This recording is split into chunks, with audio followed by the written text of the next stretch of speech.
경상도 작은 마을. 한여름 뙤약볕 아래 김씨 가문의 한옥은 시끌벅적했다. 과부 김순자 부인은 마루에 앉아 부채를 파닥이며 한숨을 내쉬었다. 큰딸 진이와 막내딸 수진이 또 티격태격하고 있었다. 진이가 잔소리를 시작했다. 수진아, 하루 종일 먹고 자고 저고리 꽉 끼는 거 안 보여. 수진은 입을 삐죽 내밀었다. 언니는 뭐 잘났다고. 맨날 나 살찐다고 구박이나 하고. 순자 부인은 인상을 찌푸렸다. 이 더운 날에 왜들 그렇게 싸우느냐. 남자 하나 없는 집구석이 어찌 이리 시끄럽냐. 장터가 따로 없구먼. 새 모녀는 저녁 밥상에 뭘 올릴지를 두고 계속 투덜거렸다. 진이는 시원한 국수를 원했고 수진은 고기 반찬을 고집했다. 순자 부인은 두 딸의 말다툼에 머리가 지끈거렸다. 아이고, 이 집구석 조용할 날이 없나. 마루 위는 여름 더위보다 더 뜨거운 말싸움으로 가득 찼다. 한창 티격태격하던 마루 위. 멀리서 말발굽 소리가 들려왔다. 수진이 고개를 들었다. 어머, 저게 말소리 아니에요. 대문 너머 먼지바람 속 말 한 마리가 천천히 들어섰다. 말 위에는 김민호, 한양에서 과거에 급제한 김씨 가문의 둘째 아들이었다. 그의 등 뒤엔 배가 살짝 나온 젊은 여인이 앉아 있었다. 순자 부인이 벌떡 일어났다. 민호야, 내가 웬일이냐. 민호는 말에서 내려 여인을 부축하며 고개를 숙였다. 어머님, 이쪽은 한양 약방 박씨 집안 따님 박영미라 하옵니다. 겨울 낀 기침으로 약방을 드나들다 정이 들어 혼인 약속을 하고 데려왔습니다. 영미가 고개를 숙이며 말했다. 어머님, 처음 뵙습니다. 박영미라 하옵니다. 앞으로 한 지붕 아래 식구로 잘 부탁드려요. 말투는 공손했지만 미소엔 어딘가 능청스러움이 묻어났다. 순자 부인의 눈썹이 파르르 떨렸다. 근데 이 아가씨는 누구냐? 목소리에 놀람과 불안이 섞였다. 진이가 수진에게 속삭였다. 저 여자배, 이상하지 않아. 수진이 고개를 빼꼼 내밀며 맞장구 쳤다. 그러게, 혼인도 안 했는데 저게 뭐야? 순자 부인이 비명처럼 외쳤다. 민호야, 저 아가씨 뱃속에 내 자식이란 말이냐? 민호가 고개를 숙이며 답했다. 어머님. 송구하옵니다. 순자 부인의 이마에 핏줄이 붉어졌다. 이게 무슨 꼴이냐? 과거 급제한 놈이 어찌 이런 짓을. 영미는 눈 하나 깜짝 않고 미소를 띠며 말했다. 어머님, 걱정 마시어요. 제가 민호 닮은 아기 곱게 낳아드릴게요. 순자 부인의 목소리가 떨렸다. 민호야, 내가 어찌 혼인도 없이 아이를 만들었단 말이냐. 저승에 계신 내 아비가 이 꼴 보면 관 뚜껑 열고 뛰쳐나오겠다. 진이와 수진도 마루 구석에서 수근거렸다. 언니, 저 여자 뻔뻔하지 않아. 배 불러서 들어오고도 저리 당당하다니. 수진의 말에 진이가 고개를 끄덕였다. 그러게, 혼인도 안 하고 애를 가진 게 맞나 봐. 이순자 부인은 얼굴이 사색이 되어 소리쳤다. 이게 대체 무슨 집안 망신이냐. 과거 급제한 놈이 글공부는 허투루 했는지 이런 여자를 끌고 오다니. 하지만 영미는 눈 하나 깜짝하지 않았다. 오히려 마루를 올려다보며 입꼬리를 살짝 올렸다. 어머님, 제가 민호 닮은 아기 곱디곱게 낳아드릴 테니 너무 노여워 마시지요. 손주가 생기면 집안에 이보다 큰 경사가 어디 있겠습니까? 그 말에 마당 공기가 싸늘해졌다. 순자 부인의 얼굴이 굳었고 진이와 수진은 입을 딱 벌렸다. 영미는 태연히 배를 쓰다듬으며 말을 이었다. 어머님, 배고프옵니다. 죄송하오나 뱃속 아기 목까지 좀 넉넉히 먹을 것 주시겠습니까? 그 말에 순자 부인이 버럭 소리쳤다. 뭐라? 이 뻔뻔한 계집이 밥을 달라니. 수진이 속삭였다. 언니, 저 여자 진짜 보통이 아니야. 밥까지 챙겨 먹겠다고 진이가 이를 악물며 말했다. 집안이 조용할 날 없겠구먼. 영미는 그 모든 소리에도 미소를 잃지 않고 배를 토닥이며 느긋하게 대청에 올라앉았다. 어머님, 양은 두 사람 몫으로 부탁드려요. 세 모녀의 눈이 동시에 휘둥그레졌다. 집안은 이미 영미의 기세에 휘말리기 시작했다. 다음 날 새벽, 닭이 울기 전 안채 부엌에서 소리가 났다. 순자 부인이 이불을 걷으며 눈살을 찌푸렸다. 이 시간에 무슨 소란이야. 마당으로 나가보니 영미가 저고리 소매를 걷어붙이고 뭔가를 뚝딱거리고 있었다. 솥뚜껑에선 김이 모락모락 피어오르고 도마 위에선 채소가 썰리고 있었다. 꼭두새벽부터 뭐하는 짓이냐? 순자 부인이 물었다. 영미는 고개를 돌리며 싱긋 웃었다. 어머님, 아침 상 차리고 있사옵니다. 다들 입맛 없다 하시니 기운 나는 밥상 준비해야지요. 순자 부인은 말없이 인상을 잔뜩 구겼다. 어제 들어온 계집이 벌써 부엌을 차지하다니 안주인 행세를 하려는 거냐? 잠시 뒤 영미가 나무 쟁반에 푸짐한 아침상을 들고 마루로 올랐다. 된장국, 동치미, 생선구이, 나물, 깨 뿌린 밥이 정갈하게 차려졌다. 식구들이 하나둘 마루에 앉았다. 진이가 먼저 수저를 들며 말했다. 밥이 고슬고슬 잘 지었네. 하지만 수진이 한술 뜨자마자 눈을 휘둥그레 떴다. 이게 뭐야? 밥이 왜 이렇게 짜? 진이가 한 입 더 먹으며 뚱한 표정으로 말했다. 뭐라는 거야? 내 밥은 맛있구먼. 내 입이 잘못된 거 아니야. 수진이 수저를 내려놓고 영미를 노려보며 소리쳤다. 저기, 내 밥에만 소금 푼 거지. 왜 내 밥만 짜냐고. 영미는 놀란 척하며 손을 모았다. 어머, 어쩌죠? 바쁘다 보니 소금통이 쏟아져서 아가씨 밥에 들어갔나 봅니다. 그러더니 씩 웃으며 덧붙였다. 근데 아가씨, 몸집이 좀 무거우시니 아침은 걸으시는 게 낫지 않겠사옵니까? 수지는 화를 삼키듯 입술을 부들부들 떨었다. 영미는 옆에서 큼지막한 쌈을 싸더니 입을 쩍 벌려 통째로 넣었다. 순자 부인이 이를 보고 얼굴을 찌푸렸다. 어디 여자가 입을 쩍 벌리고 밥을 먹느냐? 영미는 입을 닦으며 태연히 답했다. 어머님, 쌈을 입 닫고 어찌 먹사옵니까? 정 그러시면 어머님께서 먼저 한 입 싸 보여주시지요. 제가 따라 하겠습니다. 순자 부인과 두 딸은 입을 꾹 다물고 나물만 우물거렸다. 영미의 기세에 집안이 벌써 뒤흔들리고 있었다. 며칠 뒤 아침, 영미는 치맛자락을 단정히 여미고 바구니를 들었다. 얼굴엔 나들이 가는 듯 생기가 돌았다. 마루 끝에 앉은 순자 부인을 향해 싹싹하게 웃으며 인사했다. 어머님, 장 보러 가겠사옵니다. 그러곤 뒤에 서 있던 수진의 팔을 끌었다. 아가씨도 같이 가시지요.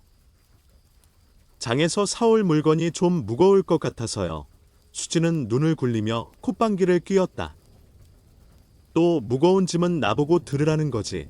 투덜거리면서도 바구니를 들고 영미 뒤를 따라 나섰다. 마루에서 그 모습을 보던 순자 부인은 부채를 내려놓으며 중얼거렸다. 저 계집이 어찌 우리 집 며느리가 되었는지. 근데 이상하게 속이 시원하긴 하구먼. 장터골목. 영미는 열무와 마늘을 바구니에 담으며 앞장서 걸었다. 무거운 장독 앞에서 잠시 멈추더니 허리를 두드리며 말했다. 아휴, 아기 품고 다니니 허리가 뻐근하네요. 아가씨, 기골이 장정 같으시니 이 정도는 들 만하지 않으시겠습니까? 경미는 바구니를 수진 쪽으로 밀며 웃었다. 몸도 움직이고 살도 빠져 좋지 않겠사옵니까? 수지는 이를 악물며 바구니를 들었다. 땀을 뻘뻘 흘리며 느릿느릿 걷는 수진 옆에서 영미는 부채를 파닥이며 살금살금 걸었다. 수진이 투덜거렸다. 며느리 하나 들어왔더니 내 팔자가 기막히구먼. 그날 오후 영미는 보퉁이를 들고 민호에게 밥을 가져다 주던 길이었다. 골목 어귀에서 익숙한 뒷모습이 눈에 띄었다. 긴 도포자락을 입은 남자가 비틀거리며 낯선 여인과 팔짱을 끼고 있었다. 영미는 눈을 가늘게 뜨며 중얼거렸다. 저게 진이 아가씨의 혼약자 윤대식 아닌가. 영미의 눈빛이 싸늘해졌다. 기척을 죽이고 주막 문틈으로 고개를 내밀자 윤대식이 여인과 잔을 부딪히며 깔깔 웃고 있었다. 영미는 문을 쾅 열었다. 여기 주모는 어디 갔소? 허튼 수작 부리는 손님에겐 술 대신 곤장부터 내야겠구먼. 윤대식이 화들짝 놀라 일어서다 무릎을 쿵 부딪혔다. 그게 아니에요. 영미가 눈을 번뜩이며 말했다. 손은 왜 잡았소? 진이 아가씨가 보면 어쩌려고. 여인은 얼굴이 창백해져 달아났다. 영미는 보퉁이를 툭 내밀며 말했다. 이거 들고 진이 아가씨께 가서 3번 절하고 용서 빌어요. 다시는 이런 짓 마시오. 윤대식은 고개만 푹 숙였다. 어느 날 순자 부인이 얼굴이 벌겋게 달아오른 채 집으로 돌아왔다. 마루 밑에 있던 수진이 놀라 물었다. 어머님, 또 무슨 일이시옵니까? 순자 부인은 치맛자락을 휘저으며 털썩 앉았다. 저 아래 고개 넘어 이 시댁 여편네 말이야. 내가 빌려준 두냥을 언제 갚냐 물었더니 언젠간 갚겠죠 하질 않나. 그뿐이냐. 우리 며느리 하나 잘못 들였다고 집안 망신이라 떠들더라. 순자 부인의 콧등이 시뻘겋게 달아올랐다. 마을에서 얄밉기로 소문난 이 시댁 여편네에게 단단히 한 소리 들은 눈치였다. 그 말을 들은 영미는 입을 꾹 다물더니 조용히 말했다.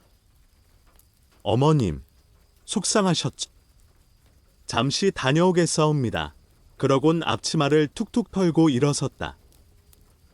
잠시 후 이 시댁 대문 앞에서 영미는 차분히 인사했다. 배영미라 하옵니다. 김시댁 며느리입니다. 이 시댁 여인이 입꼬리를 비틀며 말했다. 어머, 요즘 소문자자한 그 며느리 아니요. 아기까지 품고 온 그 용한 아가씨. 영미는 빙긋 웃으며 답했다. 그건 아직 시작도 안 했사옵니다. 그러곤 똑바로 그녀를 보며 목소리를 낮췄다. 근데 말입니다. 우리 어머님께는 말 한마디 곱게 하셔야겠어요. 두냥, 언젠간 갚는다 하셨지. 그 언젠가가 오늘입니다. 사람 속 긁는 버릇도 여기서 끝내시지요. 영미의 미소는 단정했지만 눈빛은 날카로웠다. 이 시댁 여인은 입이 턱 막혀 차잔만 덜덜 떨었다. 저녁 무렵 영미가 보자기에 싼 물건을 들고 돌아왔다. 안엔 2냥짜리 은정과 이 시댁이 억지로 내민 여탄 토막이 들어있었다. 어머님, 돈 받으시옵소서. 이건 그 댁에서 드리라 하더이다. 순자 부인은 어리둥절하며 물건을 받아들었다.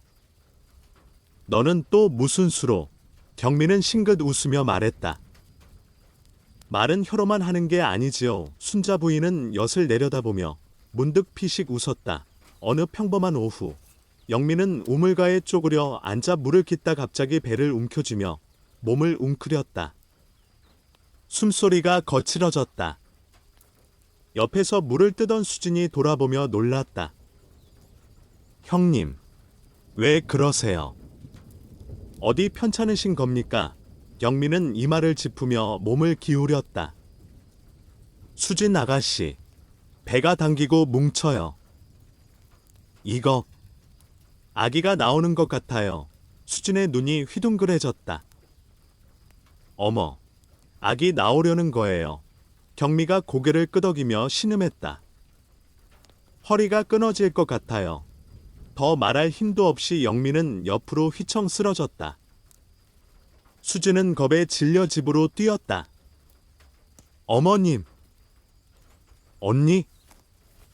영미 형님이 아기 낳으려 해요. 순자 부인이 부엌칼을 떨어뜨리고 뛰쳐나왔다. 진이도 문을 박차며 소리쳤다. 어디? 우물가요. 수진이 숨을 헐떡이며 말했다. 지금 우물가에서 쓰러지셨어요. 집안은 순식간에 난리가 났다.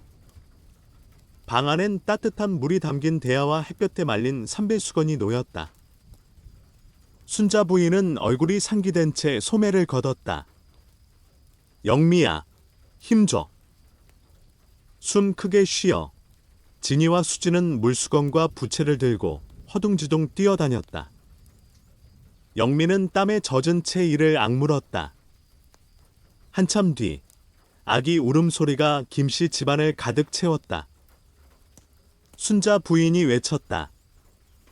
아이고, 산내 아이로구나. 우리 집에 손주가 태어났네. 수지는 아기를 보며 눈물을 글썽였다. 형님, 진짜 고생하셨어요. 진이도 고개를 숙이며 말했다. 영미야, 참 잘했구먼. 영미는 지친 얼굴로 미소 지으며 아기를 꼭 안았다. 순자 부인이 이불을 덮어주며 말했다. 누구 집 며느리인지 참말로 벅차구나. 집안은 기쁨과 따뜻함으로 가득 찼다. 몇 해 뒤 영미는 안방 한켠에 약상을 차리고 약을 짓기 시작했다. 어릴 적 아비에게 배운 약재 손질 솜씨는 거짓이 아니었다. 정성 깃든 약 덕에 마을에 소문이 퍼졌다.